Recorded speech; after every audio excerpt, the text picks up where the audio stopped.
Hello student, आज हम पढ़ेंगे Kossel and Lewis theory about chemical bonding. यानी कोसेल और लुईस दो साइंटिस्ट थे जिन्होंने हमें केमिकल बॉन्डिंग के बारे में बताया था। तो आज हम उसकी डिटेल के बारे में पढ़ेंगे। पहले इसे हिंदी में पढ़ लेते हैं। कोसेल और लुईस का रासायनिक बंध पर सिद्धांत। यानी कोसेल और लुईस दो वैज्ञानिक थे जिन्होंने हमें रासायनिक बंध किस प्रकार बनते हैं, उसमें क्या-क्या प्रॉपर्टीज होती हैं, उनके बारे में बताया। ठीक है, तो इसके इन सबको पढ़ेंगे। इसके फर्स्ट पॉइंट को पढ़ लेते हैं। Kossel and Lewis published this theory in 1916। यानी कोसेल और लुईस दो ये साइंटिस्ट थे, इन्होंने हमें 1916 में इस थ्योरी के बारे में बताया था। यानी ये थ्योरी पब्लिश की थी, इस प्रिंसिपल को। ओके, समझ लेते हैं इसके नेक्स्ट पॉइंट को। The outer shell can accommodate a maximum of 8 electrons. क्या मीनिंग हो गया?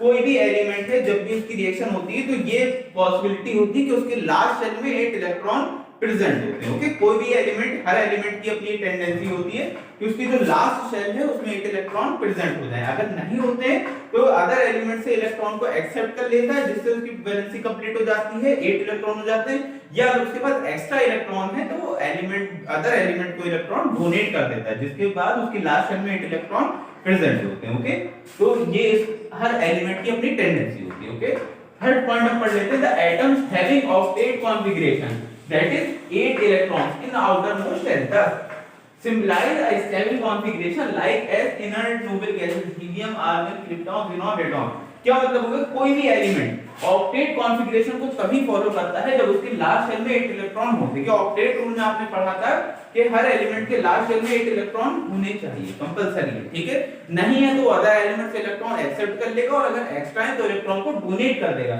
जिसकी वजह से उसका कॉन्फ़िगरेशन कैसा हो जाएगा? स्टेबल कॉन्फ़िगरेशन हो जाएगा। ओके, कैसे, किस टाइप से हो जाएगा? जैसे कि इनर्ट गैस या नोबल गैसेस का होता है। कौन कौन सी होती है इनर्ट गैस या noble gas? Helium, argon, krypton, xenon और रेडॉन। ये इनर्ट गैस या नोबल गैस इसीलिए कहलाती है क्योंकि ये हाईली रिएक्टिव होती है, ये किसी से रिएक्शन नहीं करती हैं। ठीक है, क्यों? क्योंकि इनका कॉन्फ़िगरेशन कैसा होता है? स्टेबल कॉन्फ़िगरेशन होता है। यानी हर इन जितने भी ये गैसेस हैं, ठीक है, नोबल गैसेस, इन सब के लास्ट शेल में 8 इलेक्ट्रॉन प्रेजेंट होते हैं।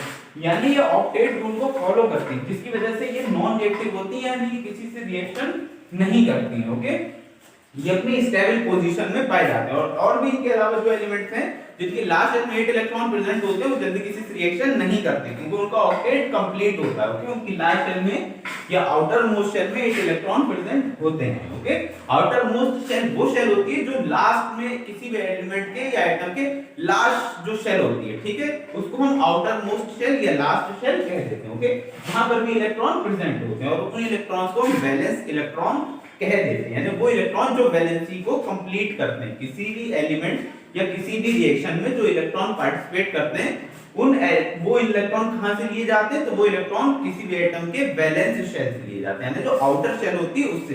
क्योंकि जो इनर शेल होती है वहां पे न्यूट्रॉन और प्रोटॉन के अलावा जो राउंड कर रहे होते हैं इलेक्ट्रॉन, वहां से इलेक्ट्रॉन को लेना या एब्जॉर्ब करना क्या हो जाता है? डिफिकल्ट हो जाता है, क्योंकि वहां पर बहुत ज्यादा शील्डिंग इफेक्ट पाया जाता है, साथ में वहां पे बहुत ज्यादा एनर्जी होती है, तो वहां से इलेक्ट्रॉन को रिलीज करना मुश्किल होता है, टफ होता है। इसलिए जो आउटर मोस्ट शेल होती है, बाहर वाली शेल होती है, उनसे इलेक्ट्रॉन को लिया जाता है। यहां से इलेक्ट्रॉन को नहीं लिया जा सकता क्योंकि यहाँ पे पॉजिटिव चार्ज यानी प्रोटॉन पाया जाता है। इनके बीच में फोर्स ज्यादा होता है, अट्रैक्शन पावर, इसलिए यहां से कोई भी केमिकल रिएक्शन के लिए हम इलेक्ट्रॉन को बाहर नहीं निकाल सकते। इसलिए जो दूर इलेक्ट्रॉन होता है, प्रोटॉन से जितने इलेक्ट्रॉन की दूरी ज्यादा होगी, उस इलेक्ट्रॉन को उस रिएक्शन से बाहर आसानी से ला सकते हैं, उस न्यूक्लियस से। ठीक है, तो आउटर शेल के जो इलेक्ट्रॉन होते हैं वही रिएक्शन में पार्टिसिपेट करते हैं। ठीक है, इनर शेल के इलेक्ट्रॉन रिएक्शन में पार्टिसिपेट नहीं करते।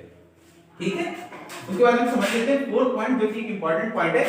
Chemical bond can be formed after gaining और लॉसिंग इलेक्ट्रॉन। क्या मतलब है?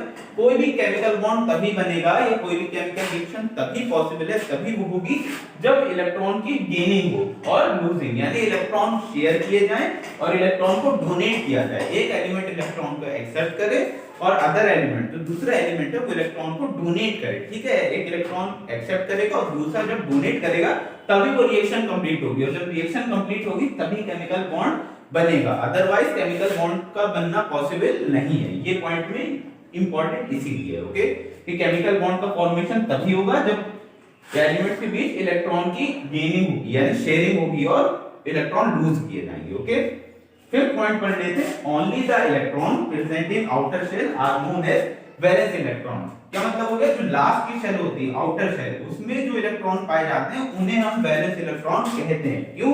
क्योंकि वही किसी भी एलिमेंट की वैलेंसी को कंप्लीट करते हैं या वही रिएक्शन कंप्लीट करवाने में या केमिकल बॉन्ड बनाने के लिए रिस्पांसिबल होते हैं। यानी वही इलेक्ट्रॉन वो इलेक्ट्रॉन होते हैं जो किसी भी रिएक्शन में पार्टिसिपेट करते हैं, इसलिए हम उन इलेक्ट्रॉन्स को वैलेंस इलेक्ट्रॉन कहते हैं, क्योंकि ये किसी भी एलिमेंट की लास्ट शेल में पाए जाते हैं। ओके, इसलिए हम इन्हें वैलेंस इलेक्ट्रॉन कहते हैं।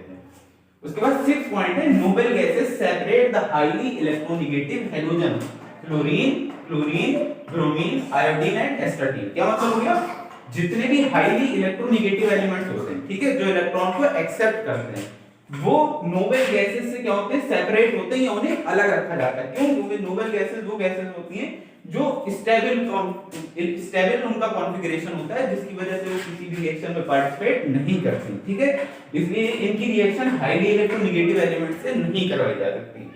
अभी हैलोजन्स किसलिए कहलाते हैं ये element, fluorine, chlorine, bromine, iodine और एस्टाटीन, क्योंकि ये हमें समुद्र से मिले। ठीक है, साइंटिस्ट लोगों ने जब इसकी डिस्कवरी की थी तो ये ऐसे एलिमेंट्स हैं जो हमें समुद्र से मिले, इसलिए हम इन्हें हैलोजन्स कहते हैं। ओके, इसके बाद अब हम हिंदी में भी समझ लेते हैं कि कॉसेल और लुईस ने केमिकल बॉन्ड यानी रासायनिक बंध के बारे में क्या थ्योरी थी, क्या-क्या इंपॉर्टेंट पॉइंट्स बताए थे। ओके, तो समझ लेते हैं फर्स्ट पॉइंट, कॉसेल और लुईस ने रासायनिक बंध का सिद्धांत सन 1916 ईस्वी में प्रकाशित किया था। क्या मतलब होगा, 1916 में इन दो वैज्ञानिकों ने रिसर्च की थी केमिकल बॉन्ड पे। ठीक है, देखा था किस टाइप से केमिकल बॉन्ड बनता है, ठीक है, कैसे बंध टूटते हैं, किस टाइप से उनका फॉर्मेशन होता है, कैसे इलेक्ट्रॉन शेयर होते हैं, एक्सेप्ट होते हैं।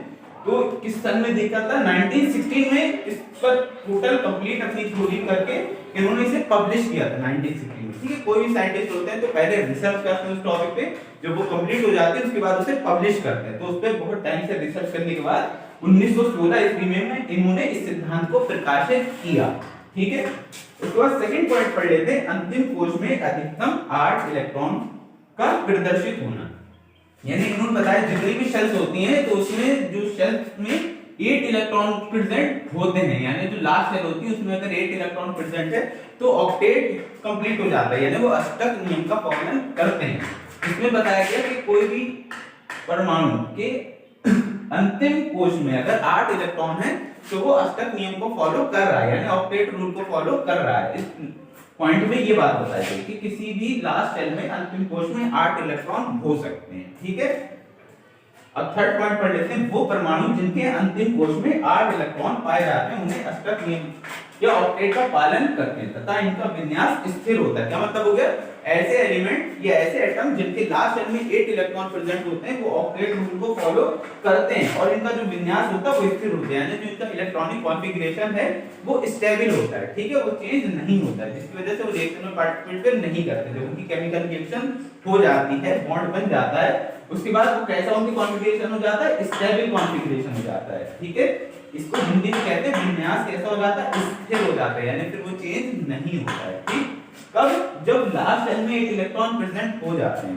इसलिए हम कहते हैं ऐसे एटम या ऐसे एलिमेंट जिनकी लास्ट शेल में 8 इलेक्ट्रॉन हो जाते हैं, प्रेजेंट हो जाते हैं, तो वो ऑक्टेट रूल को फॉलो करते हैं या उनका विन्यास कैसा हो जाता है, स्थिर हो जाता है। ठीक है, फिर उसके बाद हम फोर्थ पॉइंट को पढ़ लेते हैं, रासायनिक बंध इलेक्ट्रॉन के आदान प्रदान के बाद बनते हैं। क्या मतलब हो गया, कोई भी तत्व या कोई भी परमाणु जब आपस में इलेक्ट्रॉन को दान करते हैं और दूसरा तत्व इलेक्ट्रॉन को क्या करता है, ग्रहण करता है, ठीक है, तभी रासायनिक बंध बनता है, तभी रासायनिक क्रिया पूर्ण होती है, तभी रासायनिक क्रिया पॉसिबल हो पाती है जब एक तत्व इलेक्ट्रॉन का दान करे और दूसरा इलेक्ट्रॉन को ग्रहण करे। ठीक है, तभी रासायनिक बंध बन पाते हैं, यानी तभी केमिकल बॉन्ड बनता है जब एक एलिमेंट इलेक्ट्रॉन को एक्सेप्ट करे और अदर एलिमेंट इलेक्ट्रॉन को डोनेट करे। ओके, फिफ्थ पॉइंट को पढ़ लेते हैं, इसलिए वो इलेक्ट्रॉन जो बाहरी कोश या अंतिम कोश में उपस्थित होते हैं उन्हें वैलेंस इलेक्ट्रॉन कहते हैं। यानी कोई भी तत्व है या कोई भी एटम है, ठीक है, उसकी जो लास्ट शेल होती है उसमें जो इलेक्ट्रॉन पाया जाएगा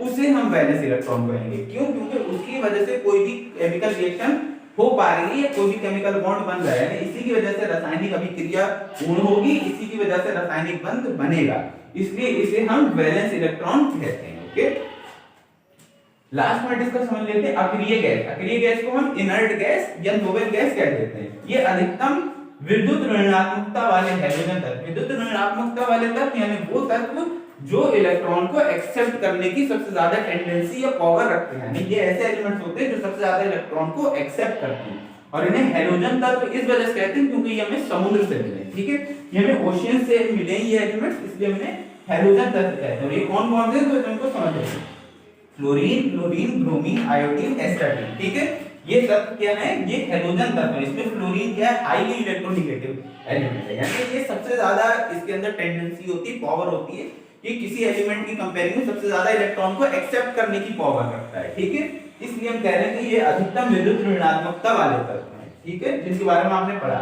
ये अक्रिय गैस से अलग होते हैं। क्यों अलग होते हैं, देखिए अक्रिय गैस या इनर्ट गैस, नोबल गैस वो गैस होती है जो किसी से रिएक्शन ही नहीं करती। क्यों, क्योंकि इनका स्टेबल कॉन्फ़िगरेशन कंप्लीट होता है, यानी ये ऑक्टेट रूल को फॉलो करती है। इन सबके लास्ट शेल में 8 इलेक्ट्रॉन पाए जाते हैं, हीलियम है, आर्गन, क्रिप्टॉन, ज़ीनॉन, रेडॉन, इन सबके लास्ट शेल में 8 इलेक्ट्रॉन पाए जाते हैं, इसलिए ऑक्टेट रूल को फॉलो करती है। इस वजह से किसी से भी रिएक्शन नहीं करती है। अब रिएक्शन करते कौन से एलिमेंट्स हैं, अगर ये सवाल पूछ लिया जाए तो देखिए रिएक्शन वही एलिमेंट्स करते हैं जिनके लास्ट शेल में 8 इलेक्ट्रॉन नहीं होते हैं, या तो उनके लास्ट शेल में 8 इलेक्ट्रॉन से ज्यादा है, इस वजह से वो रिएक्शन करते हैं ताकि उनके कुछ इलेक्ट्रॉन अदर एलिमेंट्स के पास पहुंच जाएं।